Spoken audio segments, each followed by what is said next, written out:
उसके पश्चात हमारे जो दूसरे वक्ता है वो है आयुष्मान विवेक सर, विवेक ओके सर। और उनकी यहाँ जो उपस्थिति है वो बहुत ही मायना रखती है। एक बार मैं शुरू से ही बताना भूल गया कि शायद आप सामने का जो बैनर देखते होंगे वहाँ अन्य दो मेहमान अपेक्षित है।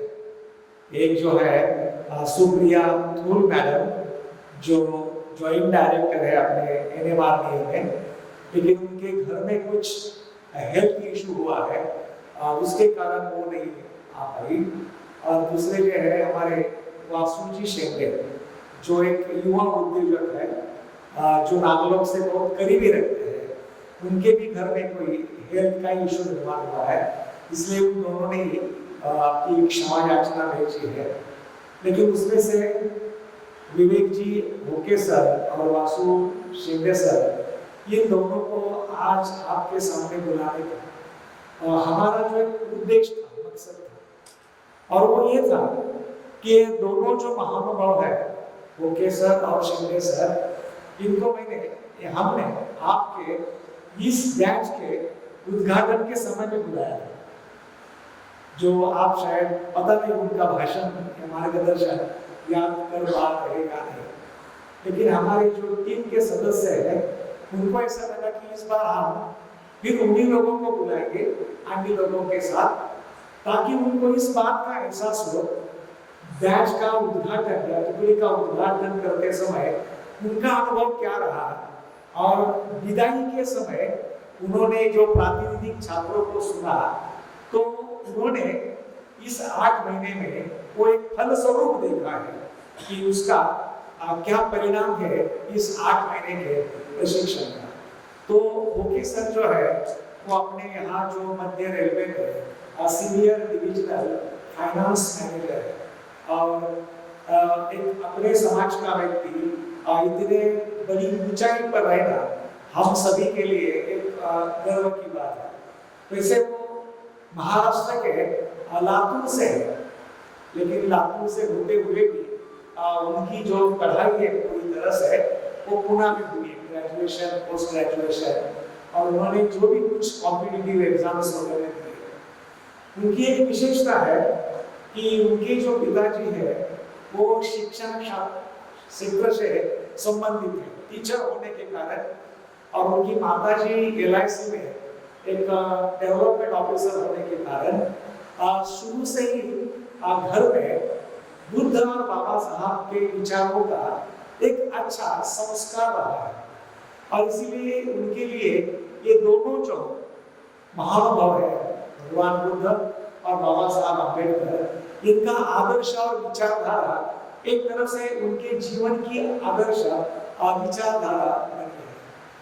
उनके दोनों भी जो माँ बाप है प्रत्यक्ष ना हो लेकिन अप्रत्यक्ष रूप से क्यों ना हो, उनका त्रिरत्न बौद्ध महासंघ इन आंदोलन से लगा हुआ जुड़ा हुआ वो संबंधित रहे। सर ने अपने आप में अपनी जो काबिलियत बनाई, और उन्होंने तो बहुत ही महत्वपूर्ण ऐसी जो एग्जाम स्पर्धा परीक्षा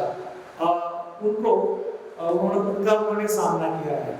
सर शुरुआत में उन्होंने UPSC भी क्लियर किया, और उसके बाद उन्होंने IRAS की जो बड़ी महत्वपूर्ण जिम्मेदारी होती है उसको करने के बाद हम देखते हैं कि आज वो एक बड़े अच्छे हुद्दे पर मध्य रेलवे में काम कर रहे हैं, और केवल काम कर रहे हैं तो वो एक बड़े लगन से, जज्बे से और अपनी पूरी काबिलियत लगाकर काम करते हैं सर। और उसका साथ समाज से भी वो जुड़कर रहते हैं, और उसके इस काम का जो फलस्वरूप उनको 2 बार बड़े अवार्ड से नवाजा गया है।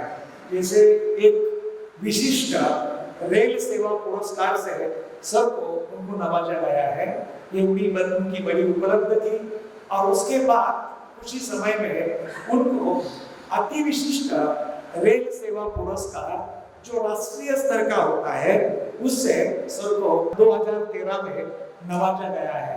तो मुझे लगता है उनके इस उपलब्धि के लिए हम तालियां बजाकर उनका अभिनंदन करेंगे। तो ऐसे व्यक्ति आज आप लोगों के लिए, आपको शुरू में आपके स्वागत के लिए भी उपस्थित है, और आज आप यहाँ से बनकर विदाई ले रहे हैं, तो उसके भी वो एक साक्षीदार है। तो मैं विवेक ओके सर को अनुरोध करता हूँ कि वो यहाँ आकर हमारे छात्रों को एक आशीर्वाद के रूप में, ब्लेसिंग के रूप में कुछ मार्गदर्शन करें। महाकारुण्य तथागत गौतम बुद्ध, विश्वरत्न डॉक्टर बाबा साहेब अम्बेडकर, इन दोनों महानुभावों के क्रांतिकारी विचारों को सर्वप्रथम मैं कोटि कोटि नमन करता हूँ। विचार मंच पर स्थानापन्न आदरणीय लोकमित्र जी,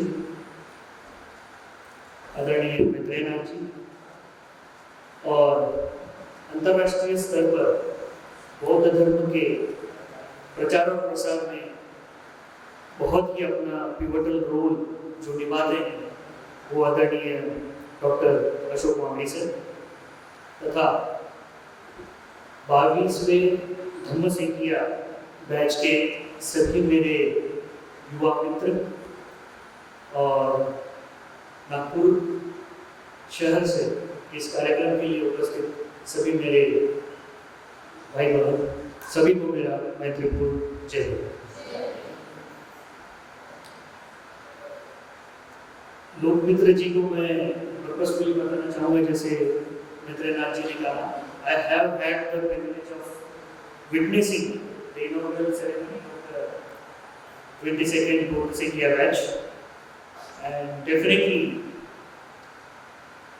I am feeling the, as they say, positive vibe, positive body language, and the confidence infused in each one of you because of this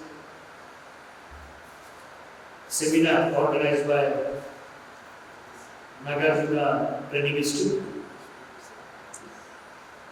मैंने 3-4 विद्यार्थियों का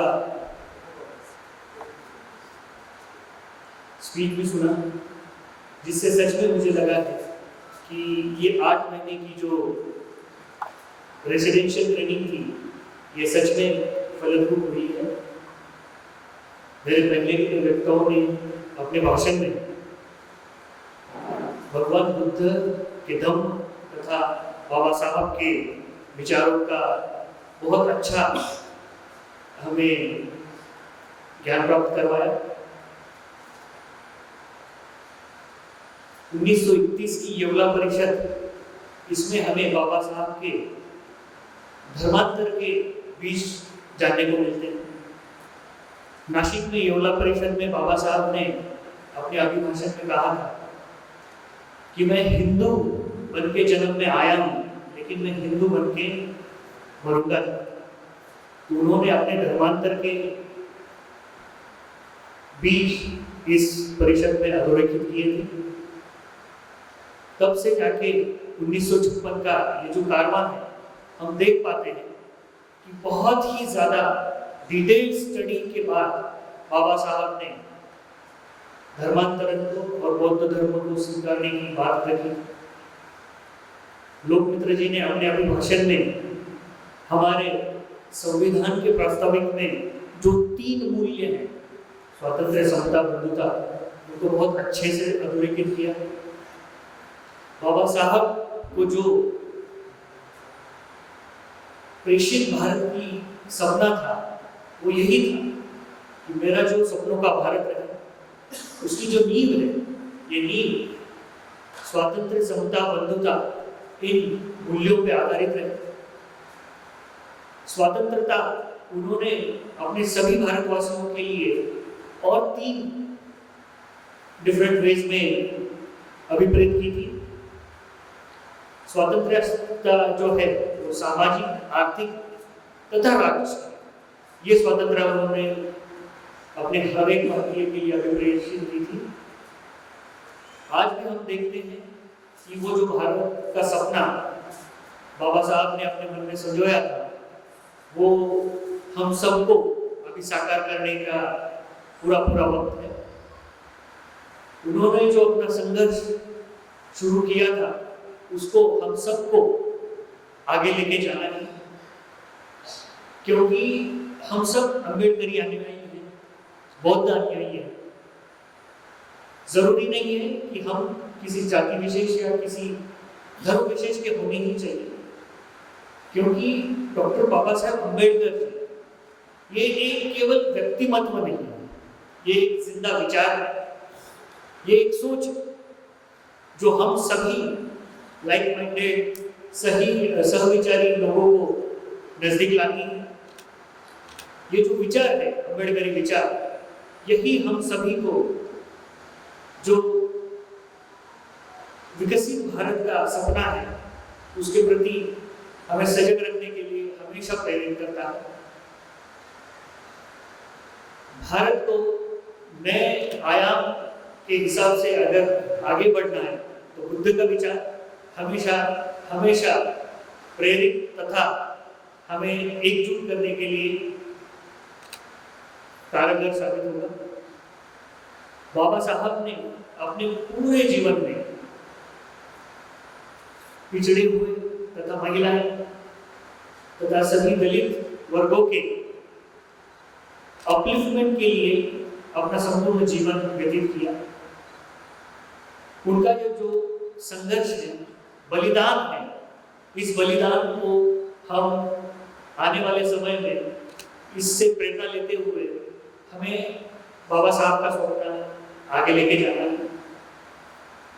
इसी दिशा में नागार्जुन ट्रेनिंग इंस्टीट्यूट जैसे संस्था में बहुत अच्छा कार्यक्रम हो रहा है। जब मैं पहली बार आया था तब मैंने इनका करिकुलम भी देखा, तो जो करिकुलम इन्होंने डिजाइन किया है वो बहुत ही अच्छी तरीके से डिजाइन किया है। इस करिकुलम की वजह से जो स्किल्स है, जो माइंड मेकअप, माइंड शेपिंग इन यंग लोगों की होने वाली है, ये सच में हमारे सोसाइटी के लिए एक पेबैक की तरह काम करने वाली है। सम्राट अशोक जी